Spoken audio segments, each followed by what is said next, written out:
Hello বন্ধুরা, hi friends, তোমার সবাই কেমন আছে? আশা করি ভালো আছে, সুস্থ আছে। সবাইকে গুড মর্নিং। আর সকালবেলায় উঠে রাখো আমি চলে এসেছি আমার জমিটাতে। সকালবেলায় ছেলেকে ছাড়লাম, কলেজে রান্না করলাম। 4:30 উঠেছি আজকে।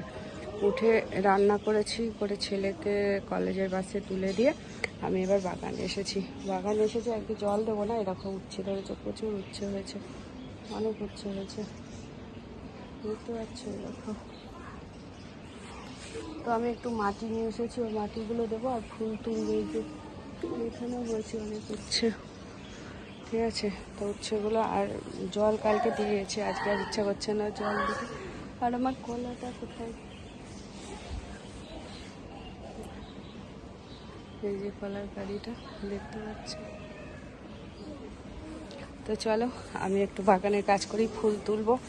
বাড়িতে এই যে জবা ফুল ফুটে আছে অনেক, ফুলও তুলবো, এখনো ফুল তোলা হয়নি। চলো দেখো আমি কি কাজ করছি বাগানে। তোমাদেরকে উচ্ছে, এই দেখো অনেক উচ্ছে হয়েছে। ওই ভিতরে অরল গাছের ভিতরে প্রচুর উচ্ছে হয়েছে, দেখেছি? এখানটা দিয়ে প্রচুর করলা হয়েছে। চলি করলা, এগুলো উচ্ছে না, কি আছে? দেখো কাঞ্চন ফুল ফুটেছে, ফুলগুলোও তুলবো সব। হচ্ছে অনেক, বোঝা যাচ্ছে কি জানি না। আর এটা হলো অরল গাছ, দেখো কত খুব সুন্দর হয়েছে অরল গাছটা।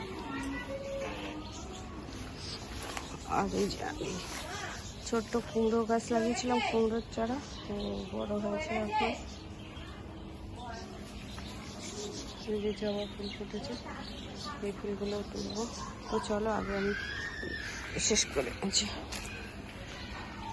লঙ্কা গাছ আছে, লঙ্কা গাছের গোড়ায় মাটি নেই, তো লঙ্কা গাছের গোড়ায় মাটি দেবো। আর একটা এরকম আকন্দ ফুল গাছটা হয়েছে, সাদা শ্বেত আকন্দ। আর এইরকম এটা হলো ডাঁটা গাছ, দেখো ডাঁটা গাছটা কত সুন্দর হয়েছে, কত বড় হয়েছে, জানি না কবে খাবো, কী করবো। বাগানের চারিপাশটা দেখা যাচ্ছে। আর বক ফুল গাছটা একসময় প্রচুর বক ফুল ফুটেছে, এখন বক ফুল গাছটা পুরো নষ্ট হয়ে গেছে।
ছোট্ট গাছটায় ফুল ফুটেছে নয়নতারা।